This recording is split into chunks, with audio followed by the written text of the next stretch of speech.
श्रीक्षेत्र पुरीधाम प्रति पर्वपर्वाणी महाप्रभु को केन्द्र करी अनुष्ठित होता है। महाविश्व संक्रांति महावीर हनुमान जयंती अवसर में श्रीक्षेत्र धाम चलचंचल हो उठिथिला। मंदिरर दक्षिण द्वार उपासित होउथिबा दक्षिण द्वार हनुमान पाखरे स्वतंत्र भाव में पूजार्चना करा जायथिला। सकाळु सेवक माने श्री हनुमान को स्नान मार्जना आदि करी श्रृंगार करथिले। नानादि पुष्पहार रे मंडित करा जायथिला श्री वीर हनुमान को।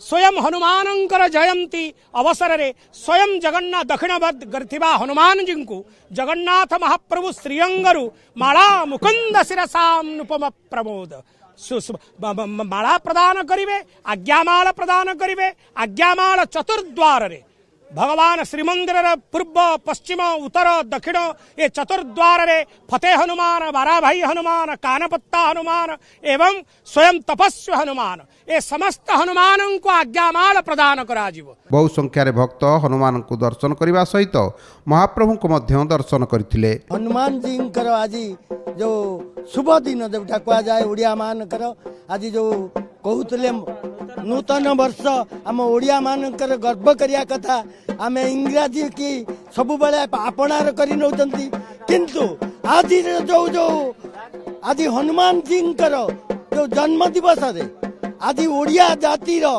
प्रतीक प्रभु जगन्नाथ जी ओडिया प्राणर देवता सी आज समग्र विश्व को आज शिक्षा देती ये ओडिशार लोक सबु बेले सबु कणरे सही प्रभु जगन्नाथ को अंतर भीतर रखती।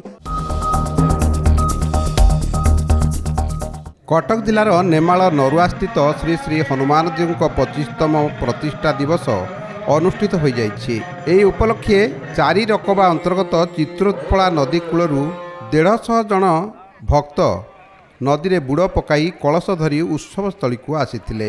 नदी पठारे ब्राह्मण पंडित श्रीनिवास आचार्य और जीवनज्योति पंडा तत्वावधान रे कलश पूजार्चना करा जायथिला। नदी पठा हरिबोल हुलहुली ध्वनि रे प्रकम्पित होई उठिथिबा बेले 4 रकबा नगसपुर, गोविंदपुर, झाड़ेश्वरपुर और मंगलपुर अतिक्रम करी कलश यात्रा नरुआ ग्राम रे पहुंचीथिला। 1999 मसीह नरुआर हनुमान मंदिर प्रतिष्ठा करा जायथिला।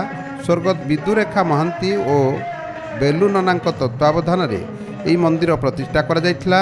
एबे 25 वर्ष परे नरुआर श्री श्री हनुमान मंदिर प्रतिष्ठार 25 वर्ष पूर्ति उत्सव अवसर में नाना देवकर्म और सांस्कृतिक कार्यक्रम मान आयोजन कर जायथिला।